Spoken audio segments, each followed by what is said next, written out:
الحمد لله رب العالمين وصلى الله وسلم على رسوله الكريم ونبيه الأمين وعلى آله وأصحابه أجمعين. أما بعد فأعوذ بالله من الشيطان الرجيم. بسم الله الرحمن الرحيم. الحمد لله رب العالمين الرحمن الرحيم مالك يوم الدين إياك نعبد وإياك نستعين اهدنا الصراط المستقيم صراط الذين أنعمت عليهم غير المغضوب عليهم ولا الضالين آمين. سورہ فاتحہ قرآن کریم کی پہلی سورت ہے اور اللہ تبارک و تعالی نے اس عظیم لیکن جامع سورت میں یہ خصوصیت بیان فرمائی ہے کہ قرآن کریم میں بیان ہونے والے جتنے بھی اہم ترین مسائل ہیں اور شریعت مطہرہ کے خاص احکام ہیں جن پہ مسلمان کا عقیدہ، مسلمان کا ایمان، مسلمان کا عمل موقوف ہوتا ہے، اللہ تعالیٰ نے سورہ فاتحہ میں وہ تمام علوم بیان فرمائے ہیں. اور بظاہر سورہ فاتحہ کی آیات پہ، الفاظ پہ غور کیا جائے تو 7 علوم اللہ تعالیٰ کی وحدانیت، الحمدللہ، اللہ تبارک و تعالیٰ کے افعال رب العالمین، اللہ تبارک و تعالیٰ کی صفات الرحمن الرحیم، وقوع قیامت کا بیان اور اللہ تبارک و تعالیٰ کے شہنشاہ مطلق ہونے کا بیان، مالک یوم الدین، عبادت کا بیان، ایاک نعبد، استعانت کا بیان، و ایاک نستعین، دعا اہدنا الصراط المستقیم. اہدنا الصراط المستقیم میں اللہ تبارک و تعالی نے ہمیں دعا کا سلیقہ بھی سکھایا ہے، دعا کے آداب بھی سکھائے ہیں،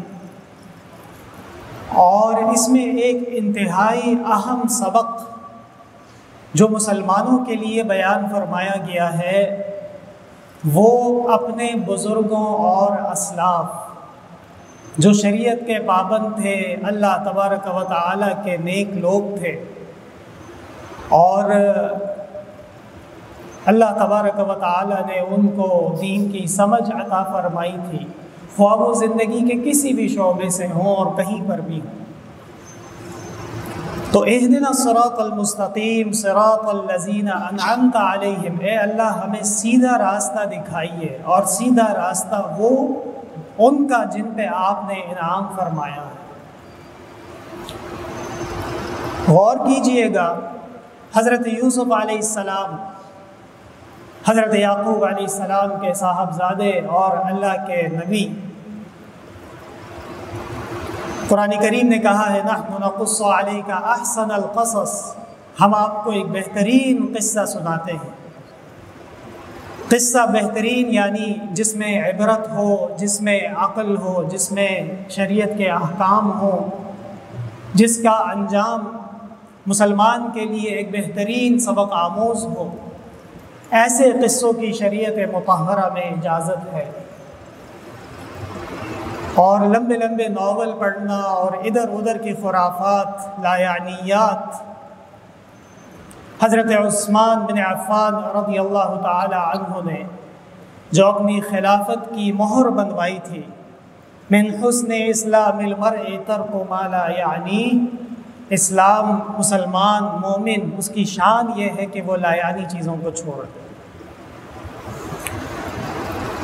حضرت یوسف علیہ السلام نے اللہ تبارک و تعالی سے جو دعا فرمائی، والدین سے ملاقات کے بعد، بادشاہت ملنے کے بعد، نکاح کے بعد، تمام دعاؤں کے قبول ہونے کے بعد ایک اللہ کے نبی اللہ سے جو دعا مانگ رہے ہیں وہ دعا کیا ہے، اس پہ غور کرنا ہوگا. رب قد آتیتنی من الملک، اے اللہ آپ نے مجھے بادشاہت حکومت عطا فرمائی، وعلمتنی من تعویل الاحادیث، اور اے اللہ آپ نے مجھے علم کی، دین کی سمجھ، دعوت اللہ، پیغمبرانہ آداب سکھائے ہیں۔ فاطر السماوات والارض، اے اللہ آسمان و زمین آپ کے دست قدرت میں ہے۔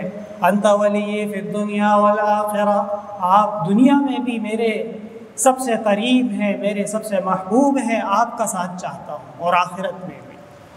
اور آگے فرمایا توفنی مسلمہ، اے اللہ جب میری موت آئے تو میں مسلمان ہوں۔ یا بنی ان اللہ اصطفیٰ لکم الدین، اے بیٹو اللہ نے دین مقرر فرما دیا ہے، فلا تموتن الا وانتم مسلمون، نہ مرنا مگر یہ کہ مسلمان ہوں۔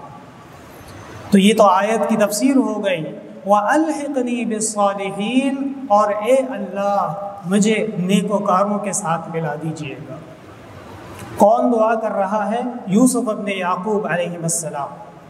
کب دعا فرما رہے ہیں؟ جب دنیا کی تمام آزمائشوں اور امتحانات میں اعلیٰ نمبرات سے پاس ہو گئے، آزمائشوں کو گزار لیا، فتنوں سے بچ گئے، سازشوں سے دور رہے، بادشاہ کی مکر و فریب سے محفوظ رہے، اب دعا فرما رہے توفنی مسلمہ، اے اللہ ایمان، توحید، وحدانیت، اللہ تعالیٰ کے محبوب اعمال وہ ہمارے پاس ہونے چاہیے۔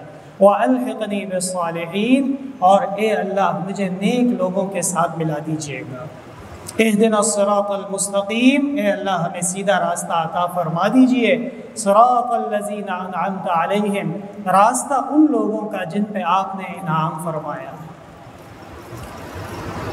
دوسری طرف آ جائیے، سلیمان ابن داؤد علیہ السلام، اللہ تبارک و تعالی نے ان کو جن و انس، بحر و بر، ہوا پر حکومت اور بادشاہت عطا فرمائی تھی، اور حضرت سلیمان علیہ السلام اتنی عظیم نعمتوں کی عطا ہونے کے بعد بھی دعا مانگتے تھے۔ دعا سے کوئی انسان مستغنی نہیں ہوتا، یہاں تک کہ جناب نبی کریم صلی اللہ علیہ وسلم جب کوئی نیک عمل فرماتے تھے، نوافل پڑھتے تھے، جہاد میں، محاذ میں باقاعدہ عملی حصہ لیتے تھے، تو صحابہ کرام آپ صلی اللہ علیہ وسلم کو روکتے تھے احترام کی وجہ سے کہ آپ کو تکلیف نہ ہو۔ آپ صلی اللہ علیہ وسلم نے فرمایا نحن احق بہ منکم، میں تم سے زیادہ حقدار ہوں کہ میں دین پہ عمل کروں اور اللہ کے قریب ہو جاؤں۔ اور ایک موقع میں فرمایا اگر معاملہ قوت کا ہے تو قوت میں بھی میں تم سے زیادہ ہوں، تم سے کم نہیں، طاقت میں بھی زیادہ ہوں۔ تو ہمارے نبی و رسول جناب نبی کریم صلی اللہ علیہ وسلم کو اللہ تبارک و تعالی نے چونکہ قیامت تک کے لیے سرچشمہ ہدایت بنا کر بھیجا ہے، تو آپ نے جو آیات اس امت تک اللہ تعالیٰ کی امانت پہنچائی ہے، جو قرآن پہنچایا ہے، جو سورہ فاتحہ پہنچائی ہے، وہ بھی اسی رنگ میں ہے، اسی طرح ہے، صبغۃ اللہ، اللہ کا رنگ، اللہ کا ہو جانا۔ ومن احسن من اللہ صبغہ، اور اللہ تبارک و تعالیٰ کے نیکیاں اپنا لینا، اللہ تعالیٰ کے احکام اپنا لینے والا اس سے بڑا بہتر کون ہو سکتا۔ سلیمان علیہ السلام نے جب دعا فرمائی رب اوزعنی ان اشکر نعمتک التی انعمت علی وعلی والدی، طویل دعا ہے، وان اعمل صالحا ترضا، اے اللہ مجھے توفیق دیجئے کہ میں نے ایک اعمال کرتا رہوں، وادخلنی، اور مجھے داخل کر دیجئے، برحمتک، اپنی رحمت سے، فی عبادک الصالحین، اپنے نیک بندوں، واسماعیل وادریس وذا الکفل، یہ کون ہے؟ یہ انبیاء کے نام ہے، کل من الصالحین، یہ نیک لوگ تھے، یہ ہمارے مقتدا ہیں، یہ ہمارے رول ماڈلز ہیں، یہ ہمارے لیے آئیڈیل افراد ہیں۔ وادخلناہم فی رحمتنا، اور ہم نے ان تمام کو اپنی رحمت میں داخل کیا۔ اللہ تبارک و تعالیٰ کا فضل اور اللہ تبارک و تعالیٰ کی طرف سے رحمت، یہ کائنات میں ہر مخلوق اس کی محتاج ہے۔ تو قرآن کریم جو ہمیں دعا سکھا رہا ہے، یہ دعا انبیاء کی دعا ہے، یہ دعا مسلمان کے لیے آنے والی زندگی کا ایک پروگرام، ایک مشن اور آنے والی حفظ ما تقدم کی دعا ہے۔ اہدنا الصراط المستقیم، باوجود اس کے دیکھنے میں ایک مسلمان 5 وقت کی نماز پڑھتا ہے، روزے رکھتا ہے، صدقہ و خیرات کرتا ہے، حج اور عمرے کرتا ہے، لیکن جب بھی وہ بھی نماز شروع کرتا ہے تو آیت آتی ہے اہدنا الصراط المستقیم۔ جناب نبی کریم صلی اللہ علیہ وسلم اس کائنات کے سب سے بڑے عالم، سب سے بڑے اللہ کے علوم کے جاننے والے نبی اور مرسل پیغمبر ہیں، لیکن قرآن کریم ان سے کہہ رہا ہے وَقُلْ رَبِّ زِدْنِي عِلْمًا، آپ دعا فرمائیے اللہ میرا علم وہ مزید ترقیات کرتا جائے۔ جو جناب نبی کریم صلی اللہ علیہ وسلم کی سنت مبارکہ، اس میں سے ایک بہت بڑی سنت و استقامت ہے کہ انسان خوشی میں ہو، غم میں ہو، اچھے حالات میں ہو، برے احوال میں ہو، مصیبت میں ہو، راحت میں ہو، لیکن اس کو یہ دیکھنا چاہیے کہ دین کی تعلیمات میں اس ماحول کے اندر مجھے کیا حکم دیا گیا ہے۔ یا ایھا الذین آمنوا اصبروا وصابروا، اے ایمان والو صبر کرو بھی اور صبر کرایا بھی کرو۔ یہ ہمارا قرآن کریم ہے اور یہ ہماری تعلیمات ہے۔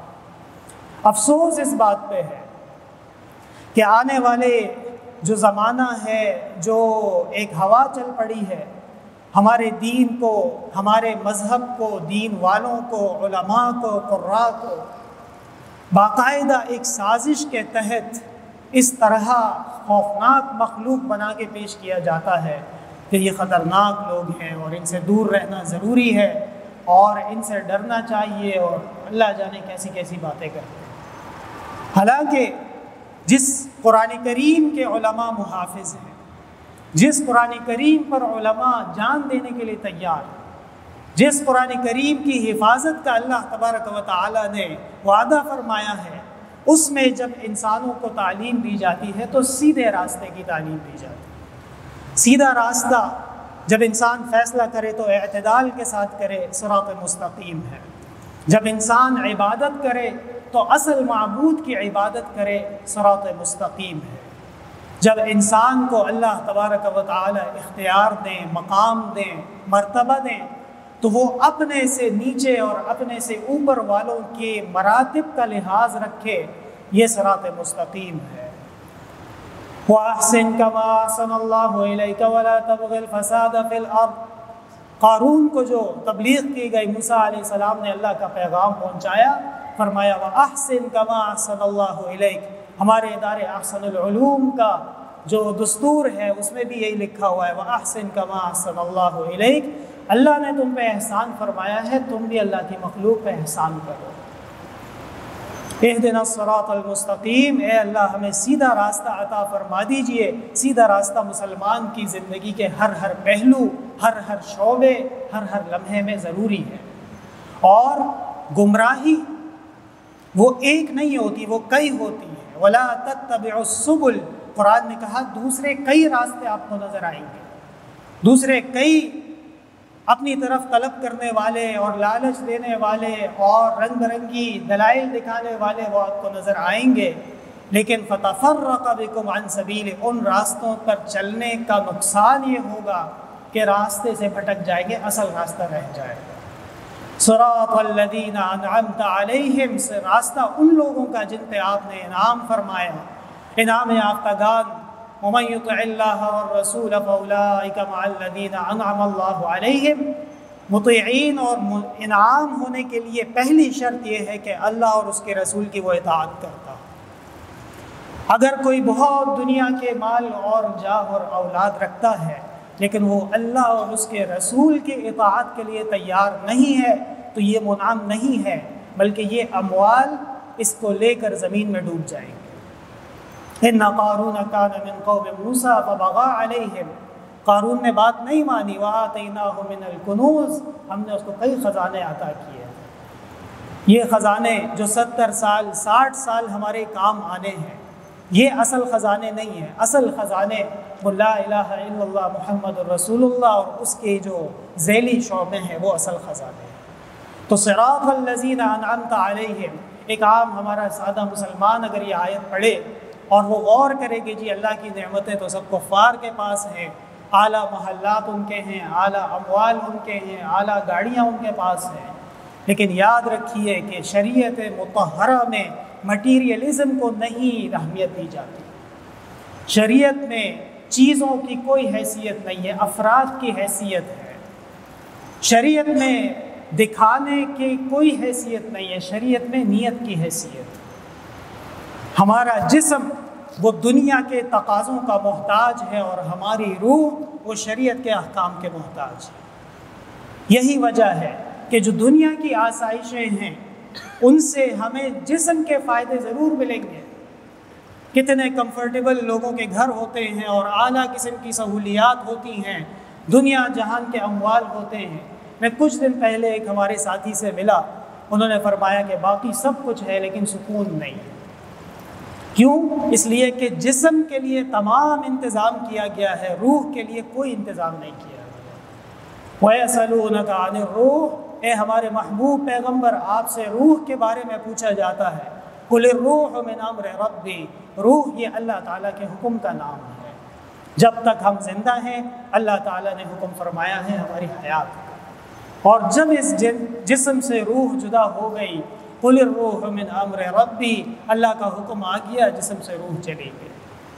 بہرحال تو صراط الذین انعمت علیہم، راستہ ان لوگوں کا جن پہ آپ نے انعام فرمایا ہو۔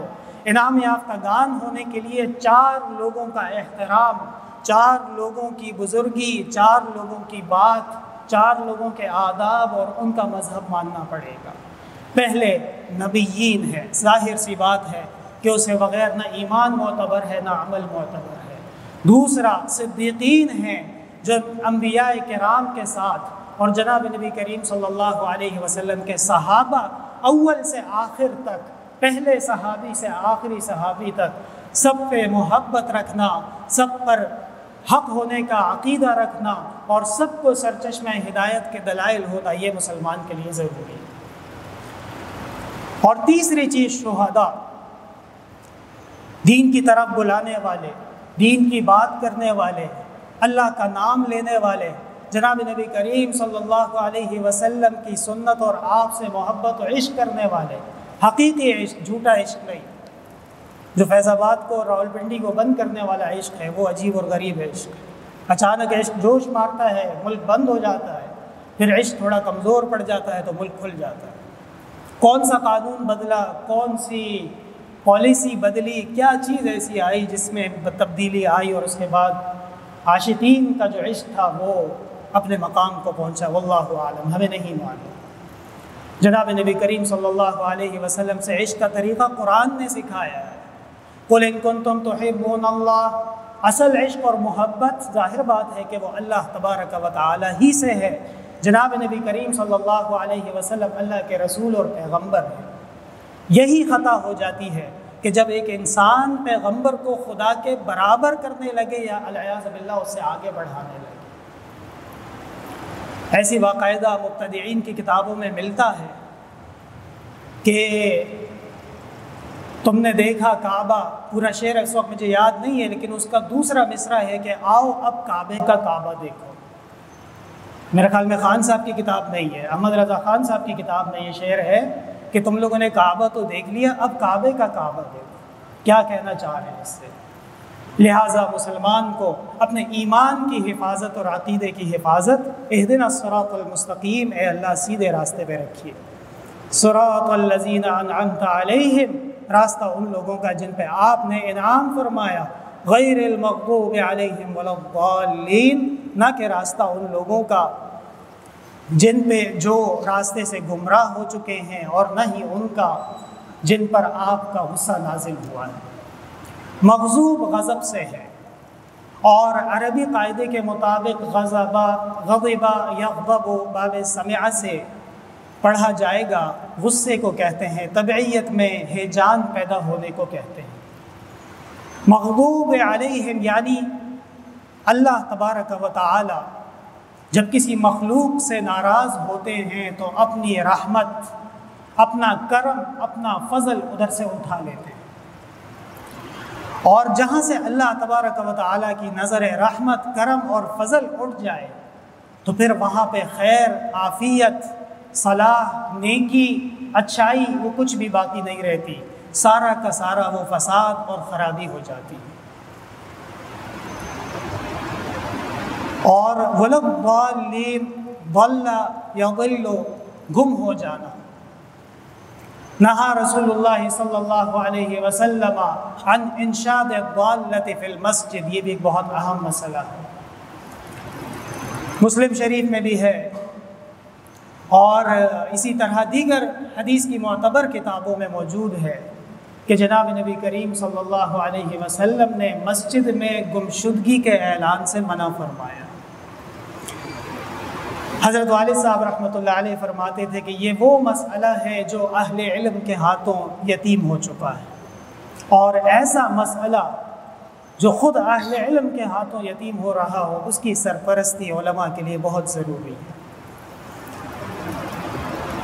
اور اگر کوئی مسجد میں اعلان کرے ضالہ کا، وَلَضَّالِّينَ کے موضوع کے مناسبت سے یہ مسئلہ بھی بیان ہو جائے، اچھا گمشدگی کا، حدیث شریف میں ہے فَقُولُوا لَهُ، تم ان کو کہو لَا رَدَّهَ اللَّهُ إِلَيْكَ، اللہ تعالیٰ تمہیں یہ چیز کبھی نہ لوٹائے، فَإِنَّ الْمَسَاجِدَ لَن تُبْنَ لَهَا، مساجد اس کام کے لیے نہیں بنی ہے، إِنَّمَا الْمَسَاجِدُ لِذِكْرِ اللَّهِ وَالصَّلَوَاتِ وَالدُّعَاء، مساجد تو ذکر کے لیے اور دعا کے لیے اور نماز کے لیے ہوتی ہے۔ یہ کام ریڈیو پاکستان سے ہو سکتے ہیں، یہ کام اور دیگر جگہوں سے ہو سکتے ہیں۔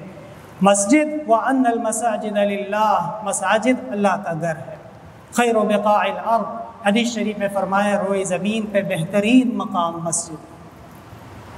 فَلَا تَدْعُوا مَعَ اللَّهِ أَحَدًا، اللہ تبارک و تعالیٰ کی عبادت، اللہ کی دعا، اللہ کا ذکر، اللہ کا یاد، اللہ کی کتاب، اللہ کے دین کے احکام، ان کاموں کے لیے مسجد ہے۔ اعلانات کے لیے اور اناؤنسمنٹس کے لیے اور ایک قسم کا ریڈیو کھول دیا جائے، اس کے لیے مساجد نہیں۔ نماز کے بعد دیکھنے میں آتا ہے ایک بندہ کھڑا ہو جاتا ہے اور سوال شروع کر دیتا ہے مسجد میں کہ مجھے یہ دے دو، وہ دے دو۔ ایسے افراد کے بارے میں علماء کرام نے شریعت میں یہ فیصلہ فرمایا ہے کہ یہ گناہ گار ہیں، اور جو ان کی مسجد میں سوال کرنے پہ ان کی امداد کرے وہ بھی گناہ گار ہوتا ہے، اس لیے کہ ایک غلط کام اور ایک ایسا کام جو مسجد میں منع ہے، اس میں یہ اس کا ساتھ دے رہے ہیں۔ تو صراط الذین انعمت علیہم، راستہ ان لوگوں کا جن پہ آپ نے انعام فرمایا، یعنی جن پر اللہ کا انعام نہیں ہوگا تو ان میں دو خرابیوں میں سے ایک خرابی لازمی ہوگی، غیر المغضوب، یا تو وہ مغضوب ہوں گے، ان پہ اللہ کا غضب اور پھٹکار برس رہی ہوگی، وَلَضَّالِّينَ، اور یا پھر وہ سیدھے راستے سے گمراہ ہو چکے ہوں۔ سورہ فاتحہ ام القرآن بھی اس کو کہتے ہیں، اور سبع المثانی بھی اسے کہتے ہیں، اور بعض علماء نے والقرآن العظیم جو آیت میں کہا ہے، فرمایا اس سے مراد سورہ فاتحہ بھی ہے۔ اور علامہ ابن کثیر رحمۃ اللہ علیہ نے تفسیر ابن کثیر میں بحوالہ ابن مردویہ کے، ابن مردویہ بہت بڑے محدث گزرے ہیں، حدیث نقل فرمائی ہے کہ جب یہ صورت ختم ہو گئی، جبرائیل امین نے فرمایا قل آمین یستجاب لک، اے اللہ کے رسول آپ آمین کہیے، آپ کی دعا قبول ہوگی۔ سورہ فاتحہ یہ دعا بھی ہے، اور یہ ہمارے بزرگوں کے باقاعدہ عمل میں رہا ہے کہ دعا سے پہلے سورہ فاتحہ پڑھ لی جائے اور اس کے بعد دعا کر لی جائے، اللہ تعالیٰ قبول فرماتے ہیں۔ تو سورہ فاتحہ کے آخر میں آمین کہنا یہ سنت طریقہ ہے، اور نماز میں پھر آمین کا مسئلہ وہ تفصیلی ہے، انشاءاللہ تعالیٰ وہ اگلی مجلس میں اس پہ بات کریں گے۔ اب یہاں پہ یہ بات ضروری ہے کہ سورہ فاتحہ دعا ہے، اور دعا جو ہے مسلمان کے لیے ہم وقت اس کی ضرورت ہے، مسلمان چلتا ہی دعا پہ ہے، مسلمان اللہ تعالیٰ سے فضل، کرم، رحمت کا ہر وقت مطلوب کرتا ہے۔ لہٰذا اللہ تبارک و تعالیٰ نے اس صورت کو مسلمانوں کی زندگی، مسلمانوں کی عبادت، مسلمانوں کے شب و روز اس میں شامل فرما دیا ہے، اور اس صورت کو خاص طور پہ ہم نماز کی ہر رکعت کے ابتدا میں پڑھتے ہیں۔ یہ جو سورۃ فاتحہ کا پڑھنا ہے یہ کبھی عملاً ہوتا ہے، عملاً جسے ہم کہہ سکتے ہیں پریکٹیکل ہوتا ہے، ہم باقاعدہ خود پڑھتے ہیں، اور کبھی سورۃ فاتحہ کا پڑھنا حکماً ہوتا ہے، یعنی آپ پریکٹیکلی ایک کام نہیں کر رہے لیکن آپ اس کام میں شریک ہیں، آپ کی دعا شامل ہے، آپ کا ساتھ شامل ہے، آپ کی اس میں رضامندی شامل ہے، حکماً اس کو کہا جاتا ہے عربی میں۔ ہماری شریعت مطہرہ کے جو ائمہ کرام ہوئے ہیں، فقہائے کرام ہوئے ہیں، انہوں نے سورہ فاتحہ کے پڑھنے پہ اتفاق فرمایا ہے۔ یہ بات غلط ہے کہ سورہ فاتحہ پڑھنی ہے یا نہیں پڑھنی، بلکہ انہوں نے اس بارے میں اپنی اپنی رائے قائم فرمائی ہے کہ سورہ فاتحہ کو ہم نے عملاً فعلاً پڑھنا ہے یا حکماً پڑھنا ہے۔ جو لوگ کہتے ہیں کہ سورۃ فاتحہ کو نماز میں پڑھنا چاہیے امام کے پیچھے، یاد رکھیے کہ حضرت شاہ انور شاہ کشمیری رحمۃ اللہ علیہ بہت بڑے امام، محدث اور فقیہ العصر تھے، انہوں نے اپنی کتاب میں لکھا ہے کہ امام مالک اور امام احمد کے ہاں سورہ فاتحہ جہری نماز میں پڑھنا یہ ثابت نہیں ہے، یہ غلط مشہور ہوا ہے، کمزور بات ہے۔ وہ نماز کہ جس نماز میں امام فاتحہ پڑھتا ہے، اس نماز میں امام مالک اور امام احمد رحمہم اللہ بھی مقتدی کی فاتحہ کا نہیں فرماتے۔ صرف اور صرف امام شافعی رحمۃ اللہ علیہ جب تک مکہ میں تھے تو امام کے پیچھے قرات جہری نماز میں نہیں فرماتے تھے۔ 60 سال کی عمر میں مصر تشریف لے گئے، وَتَمَسَّكَ بِهِ لَمَّا دَخَلَ مصر، اور جب وہ مصر میں داخل ہوئے تو انہوں نے یہ مذہب اختیار فرمایا کہ امام کے پیچھے فاتحہ سری نماز میں بھی یعنی خاموش نماز میں بھی اور جہری نماز میں بھی پڑھی جائے گی۔ حضرت شاہ انور شاہ کشمیری رحمۃ اللہ علیہ نے فرمایا کہ سب سے پہلی بات تو یہ ہے کہ امام شافعی رحمۃ اللہ علیہ نے 60 سال جو مکہ میں نماز پڑھی ہے، اگر اس میں امام شافعی نے فاتحہ نہیں پڑھی اور آپ کہتے ہیں کہ بغیر فاتحہ کی نماز نہیں ہوتی، تو امام شافعی نے 60 سال کی نمازیں جو پڑھی ہیں اس کا کیا ہوگا؟ اگر جواب ہے تو اس کا جواب لے کے آئیے۔ بلکہ امام شافعی رحمۃ اللہ علیہ مکہ کے رہائشی تھے، اور مکہ اور مدینہ علماء حرمین کا مسلک آج بھی یہی ہے کہ قرات خلف الامام جہری صورت میں بالکل ممکن نہیں۔ ہاں، امام ابو حنیفہ رحمۃ اللہ علیہ جیسے امام مالک ایک امام ہیں، جیسے امام شافعی ایک امام ہیں، جیسے امام احمد ایک امام ہیں، اسی طرح ان سب میں سب سے بڑے امام امام اعظم ابو حنیفہ رحمۃ اللہ علیہ ہیں۔ مسلم شریف میں حدیث ابو موسیٰ اشعری رضی اللہ تعالی عنہ کی مسند احمد میں بھی موجود ہے، اذا قرأ فانصتوا، جب امام پڑھے تو تم خاموش ہو جاؤ، باقاعدہ حدیث میں موجود ہے۔ کیا مطلب ہے اس کا؟ یعنی امام کی تلاوت سننی ہے ہم نے۔ اسی طرح حضرت جابر ابن عبداللہ رضی اللہ تعالی عنہ کی روایت، من کان لہ امام فقراءۃ الامام لہ قراءۃ، جس کسی کا امام ہو، امام کی قرات اس کی قرات ہے۔ یہ حدیث اس سلسلے میں نہایت مضبوط حدیث ہے، اور امام طحاوی رحمۃ اللہ علیہ کی طحاوی میں یہ سلسلۃ الذہب یعنی گولڈن چین جسے ہم کہتے ہیں، یعنی اس حدیث کے جتنے بھی راوی ہیں وہ سب بڑے بڑے ائمہ ہیں، علماء ہیں، اور سب ان کی بزرگی پہ متفق ہیں۔ ایسے لوگوں نے حدیث نقل کی ہے جس حدیث میں فرمایا کہ جس کسی کا امام ہو، پیچھے والے کی قرات امام کی قرات کافی ہے۔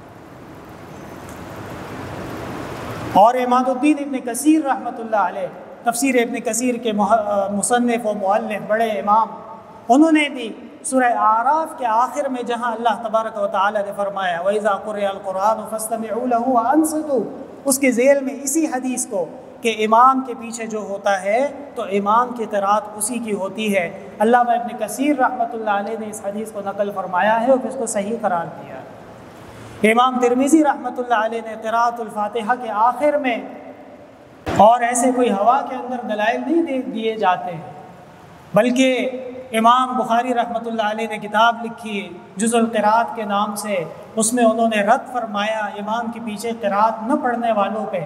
پتہ چلتا ہے کہ وہ غالباً امام محمد کا رد کر رہے ہیں۔ امام محمد کون ہیں؟ امام محمد ابن الحسن الشیبانی امام مالک کے شاگرد ہیں۔ امام ابو حنیفہ رحمۃ اللہ علیہ کے فقہ کے امین ہیں، اور انہوں نے موطا میں روایت نقل کی ہے کہ امام کے پیچھے جو تلاوت کرے، ایک روایت میں ہے اس کے منہ میں آگ ہوگی، دوسری روایت میں ہے اس کے منہ میں پتھر اور کنکر ہونے چاہیے۔ اب آپ بتائیے کہ جہاں امام محمد رحمۃ اللہ علیہ جیسے بڑے محدث اور فقیہ، امام اعظم کے براہ راست شاگرد، وہ اپنی موطا میں حدیث لا رہے ہیں کہ امام کے پیچھے قرات نہیں پڑھنی چاہیے۔ پیغمبر صلی اللہ علیہ وسلم سے خود حدیث، میں نے آپ حضرات کے سامنے کئی احادیث کے حوالے دیے، اس میں آ رہا ہے کہ جو مقتدی ہے وہ امام کے پیچھے قرات نہ پڑھے۔ اور یہاں پہ جب ہندوستان میں ایسٹ انڈیا کمپنی آئی اور انہوں نے مسلمانوں کی حکومت کو، تخت کو، ہندوستان کے طول و عرض کو تہ و بالا کر دیا، فساد برپا کر دیا، پریشانیاں پیدا کر دی، تو جو ہمارے مجاہدین تھے جنگ آزادی کے، ہمارے جو نوجوان ہیں، آنے والی نسل ہے، ضرور ان کو پتہ ہونا چاہیے کہ ہمارے بڑوں کے ساتھ کیا کچھ ہوا ہے۔ 10 لاکھ کے قریب علماء، طلباء، محدثین، قراء، اللہ سے، دین سے محبت کرنے والوں کو دہلی میں، کلکتہ میں، بمبئی میں اور نہ جانے کہاں کہاں درختوں سے لٹکا کے کئی دن تک لٹکایا گیا، پھانسی دے کے۔ تو مجاہدین، علماء، طلباء سے مسلمانوں کے اعتماد کو ہٹانے کے لیے کہ ان کی نماز ہی نہیں ہوتی تو یہ کیسے مسلمان ہیں، ان کی نماز ہی نہیں ہوتی تو یہ کیسے مجاہدین ہیں، ان کی نماز ہی نہیں ہوتی تو ان کی دعا کیسے قبول ہوگی، یہ شوشہ چھوڑا گیا کہ یہ امام کے پیچھے فاتحہ نہیں پڑھتا ہے۔ اس سے پہلے ہندوستان میں یہ بات کسی نے نہیں کی، اس لیے کہ جناب نبی کریم صلی اللہ علیہ وسلم جو دین طیب لے کے آئے ہیں، اس دین میں شریعت کے ضروری احکام کا بیان جناب نبی کریم صلی اللہ علیہ وسلم نے خود فرما دیا۔ حضرت والد صاحب رحمۃ اللہ علیہ کے ساتھ حرم شریف میں مکہ میں بیٹھے ہوئے تھے اور ایک عرب عالم تشریف لائے، والد صاحب سے سلام کیا، حال احوال لیے، اور باتوں باتوں میں یہ مسئلہ آ گیا کہ بھئی امام کے پیچھے سورہ فاتحہ پڑھنی چاہیے یا نہیں پڑھنی چاہیے۔ حضرت والد صاحب رحمۃ اللہ علیہ نے فرمایا کہ نہیں، امام کے پیچھے فاتحہ نہیں پڑھنی چاہیے۔ تو وہ جو عرب عالم تھے حیران ہوئے، پریشان ہوئے، کہنے لگے لا حول ولا قوت الا باللہ۔ مفتی صاحب نے فرمایا کہ آپ کی کیا رائے ہے، امام کے پیچھے فاتحہ ہونی چاہیے؟ فرمایا کہ ہونی چاہیے۔ عرب عالم نے کہا، مفتی صاحب نے فرمایا لا حول ولا قوت الا باللہ، فما هو جوابکم فهو جواب ہوگا۔ کہنے لگے آپ کیوں لا حول پڑھ رہے ہیں؟ مفتی صاحب نے فرمایا اس لیے کہ آپ جس طرف عمل کرنے جا رہے ہیں آپ کو خود نہیں پتہ کہ یہ عمل کیسے کیا جائے، کیا مطلب ہے بات کا۔ امام کے پیچھے فاتحہ پڑھنی چاہیے، جی پڑھنی چاہیے، تو کب پڑھیں گے؟ سوال یہ ہے۔ کہنے لگے جب امام اللہ اکبر کر لے، نماز شروع کر لے، تو والد صاحب نے فرمایا امام سے پہلے فاتحہ پڑھ لے۔ یہ کیسا امام ہے جس سے آپ آگے ہو گئے؟ نماز میں کوئی ایک چیز ایسی دکھائی ہے جس میں آپ امام سے آگے۔ کہنے لگے کہ جب امام قرات کے دوران رکے، سانس لے تب پڑھ لے، تو والد صاحب نے فرمایا کہ اگر امام سانس نہ لے پھر کیا کرو گے؟ تو کہنے لگا کہ جب فاتحہ ختم ہو جائے تو پڑھ لیں، تو والد صاحب نے فرمایا کہ دیکھو جبرائیل امین نے جناب نبی کریم صلی اللہ علیہ وسلم کو کہا قل آمین یستجاب لک، جناب نبی کریم صلی اللہ علیہ وسلم نے فرمایا وَإِذَا قَالَ الْإِمَامُ وَلَا الضَّالِّينَ قُولُوا آمین، پیغمبر کہہ رہے ہیں آمین کہو، تم کہتے ہو میں آمین نہیں کہوں گا، میں فاتحہ پڑھوں گا، یہ کیسے ہو سکتا ہے؟ اور پھر حضرت والد صاحب نے اس سے کہا کہ دیکھیے اگر یہ کوئی ضروریات دین کا مسئلہ ہوتا تو جناب نبی کریم صلی اللہ علیہ وسلم اس بارے میں امت کی رہنمائی نہیں کرتے، آپ کا ایمان یہ گوارا کرتا ہے۔ تو وہ بات سمجھ گئے اور انہوں نے کہا کہ ماشاءاللہ شیخ کبیر، یہ وہ کہ آپ بڑے عالم ہیں۔ حضرت والد صاحب نے فرمایا کہ امام صاحب رحمۃ اللہ علیہ نے جو مسلک و مذہب اختیار فرمایا ہے، آ جاؤ قرآن سے ذرا اس کو دیکھیں۔ وَإِذَا قُرِئَ الْقُرْآنُ، اور جب قرآن کریم کی تلاوت کی جائے، فَاسْتَمِعُوا لَهُ، تو غور سے سنو۔ غور سے سننے کا کیا مطلب؟ یعنی جب وہ مسموع ہو، کانوں میں آ رہا ہو تو آپ سنیں۔ وَأَنصِتُوا، اور کبھی ایسا موقع آ جائے کہ وہ کانوں میں نہیں آ رہا تو آپ کو اپنی کلام اپنی تلاوت ادھر ادھر کی اجازت نہیں ہے، وَأَنصِتُوا، خاموشی سے اس کے احترام میں اس کا ساتھ دو، لَعَلَّكُمْ تُرْحَمُونَ، تاکہ تم پہ اللہ کی رحمتیں نازل ہوتی رہیں۔ تو بہرحال امام ابو حنیفہ رحمۃ اللہ علیہ اور علماء حرمین، علماء عراق، علماء کوفہ، علماء بغداد، جمہور احناف، یہ وہ تمام بڑے بڑے محدثین اور فقہا ہیں جنہوں نے یہ مسلک اختیار فرمایا ہے کہ امام کے پیچھے اگر کوئی مقتدی ہے تو وہ قرات خلف الامام نہ کرے، نہ پڑھے۔ اور ہمارے یہاں تو عموماً خواہ وہ سری نماز ہو یا وہ جہری نماز ہو، امام ابو حنیفہ رحمہ اللہ فرماتے ہیں انما جعل الامام، بلکہ حدیث شریف میں ہے، آپ نے اس حدیث کو اپنی دلیل بنایا ہے کہ امام اس لیے ہوتا ہے لیؤتم بہ، تاکہ اس کی اقتداء کی جائے۔ سیرت النعمان ایک کتاب ہے امام ابو حنیفہ رحمۃ اللہ علیہ کے احوال کے بارے میں، سیرت النعمان علامہ شبلی کی، اس میں واقعہ نقل کیا ہے کہ امام صاحب رحمۃ اللہ علیہ کے پاس کچھ لوگ آئے اور کہنے لگے کہ جی آپ سے ہمیں مناظرہ کرنا ہے قرات خلف الامام، یعنی امام کے پیچھے فاتحہ پڑھنے کے بارے میں آپ منع کرتے ہیں، ہماری رائے یہ ہے کہ پڑھنا چاہیے۔ امام صاحب رحمہ اللہ نے فرمایا کہ کتنے لوگ ہیں؟ تو انہوں نے بتایا جتنے بھی تھے، 100-150 لوگ۔ فرمایا کہ سارے بات کریں گے یا ایک بات کرے گا؟ کہنے لگے نہیں، ہمارے ایک بڑے عالم صاحب ہیں وہ بات کریں گے۔ تو امام صاحب نے فرمایا کہ دیکھو تم سارے بات نہیں کر سکتے، ایک ہی بات کرو گے اور وہ جو کہے گا وہ سب تم مانو گے، متفق ہو گئے؟ کہنے لگے جی مانیں گے۔ تو کہا یہاں امام کی امامت مانتے ہو، نماز میں کیوں نہیں مانتے؟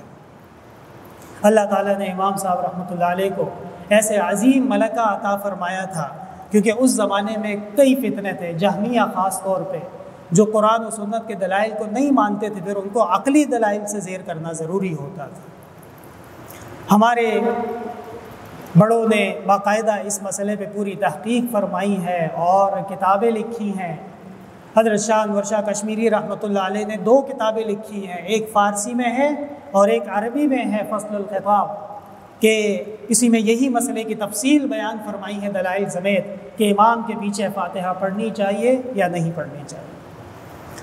حضرت مولانا ادریس کاندھیلوی رحمۃ اللہ علیہ نے غیث الغمام کتاب لکھی ہے، اس میں یہی مسئلہ بیان فرمایا ہے کہ امام کے پیچھے فاتحہ کا حکم کیا ہے، اور ظاہر بات ہے کہ نہیں پڑھنا، یہی فقہا کا مسلک ہے۔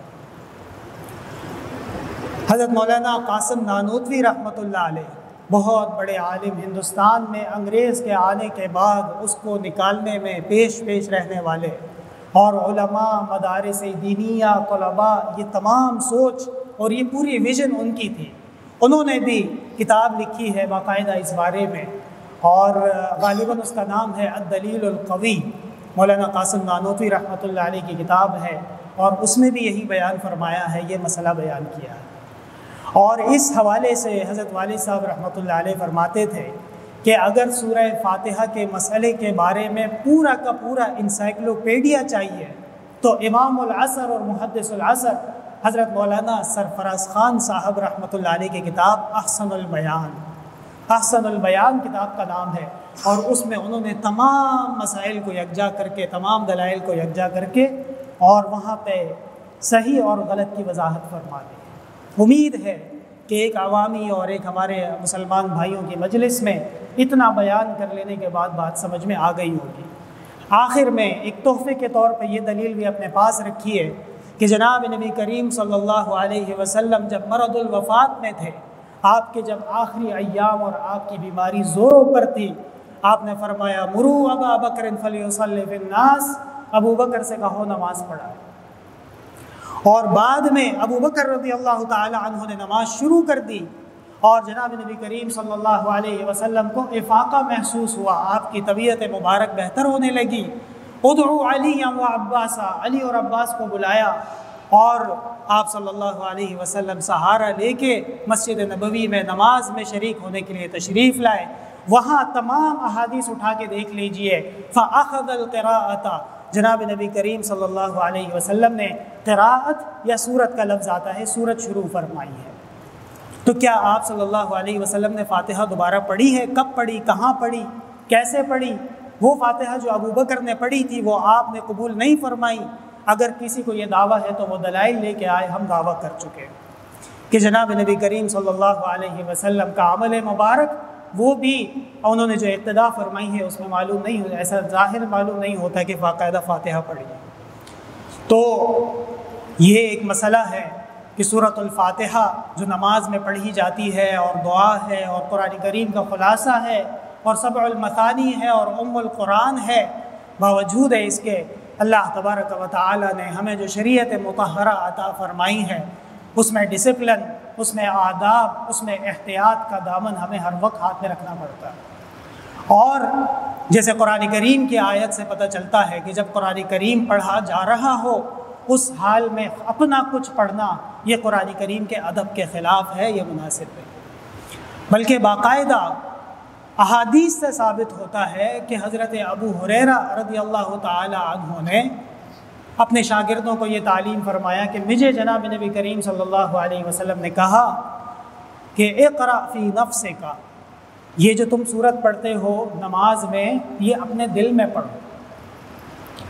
اس لیے کہ ایک طرف ایک حدیث اس طرح کی بھی ہیں کہ لا صلاۃ لمن لم یقرأ بفاتحۃ الکتاب، مسلم میں بھی ہے، ترمذی میں بھی ہے، بخاری میں بھی ہے کہ جس نے فاتحہ نہیں پڑھا اس کی نماز نہیں ہوئی۔ اب جو لوگ کہتے ہیں کہ نفس کا مطلب ہے کہ آہستہ پڑھو، تو زور سے پڑھنے کا کہاں کا ہے کہ یہاں کہہ رہے ہیں کہ آہستہ پڑھو؟ مقتدی تو ہمیشہ آہستہ پڑھے گا، زور سے پڑھنے کا تو کہیں نہیں کہا ہے۔ تو آپ صلی اللہ علیہ وسلم کا حضرت ابو ہریرہ کو یہ حکم دینا کہ آہستہ پڑھو مطلب یہ کہ دل میں پڑھو۔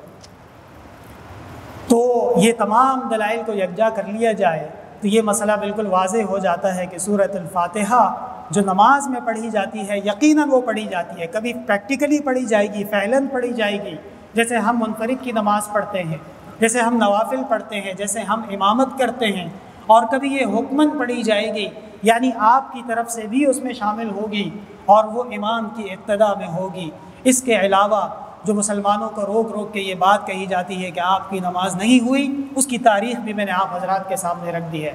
اللہ تبارک و تعالی ہمارے اعمال میں قبولیت عطا فرمائے۔ الحمدللہ رب العالمین، لا الہ الا اللہ وحدہ لا شریک لہ، لہ الملک ولہ الحمد وہو علی کل شیء قدیر، لا الہ الا اللہ الحلیم الکریم، سبحان اللہ رب العرش العظیم، والحمد للہ رب العالمین۔ نسألك مجيبات رحمتك وعزائم مغفرتك والغنيمة من كل بر والسلامة من كل إثم، اللهم لا تدع لنا ذنبا إلا غفرته ولا هما إلا فرجته ولا حاجة إلا قضيتها يا أرحم الراحمين ويا أكرم الأكرمين، اللهم أعنا على ذكرك وشكرك وحسن عبادتك، اللهم إنا نسألك العفو والعافية في الدنيا والآخرة، اللهم إنك عفو كريم تحب العفو فاعف عنا، وإنا نسألك الجنة ونعوذ بك من النار، اللهم إنا نسألك كل خير سألك نبيك محمد صلى الله عليه وسلم، ونعوذ بك من كل شر استعاذ منه نبيك محمد صلى الله عليه وسلم، اللهم حلل مشكلاتنا واقض حاجاتنا وادفع عنا بلياتنا واشف مرضانا واسمع دعواتنا إنك سميع الدعاء، ربنا لا تؤاخذنا إن نسينا وأخطأنا، ربنا ولا تحمل علينا إصرا كما حملته على الذين من قبلنا، ربنا ولا تحملنا ما لا طاقة لنا به، واعف عنا واغفر لنا وارحمنا، أنت مولانا فانصرنا على القوم الكافرين، ربنا لا تزغ قلوبنا بعد إذ هديتنا وهب لنا من لدنك رحمة إنك أنت الوهاب، ربنا آتنا في الدنيا حسنة وفي الآخرة حسنة وقنا عذاب النار، اللهم إنا نسألك إيمانا كاملا ويقينا صادقا وقلبا خاشعا ورزقا حلالا واسعا، فالله خير حافظا وهو أرحم الراحمين، ما شاء الله لا قوة إلا بالله، سبحان ربك رب العزة عما يصفون وسلام على المرسلين والحمد لله رب العالمين، وصلى الله تعالى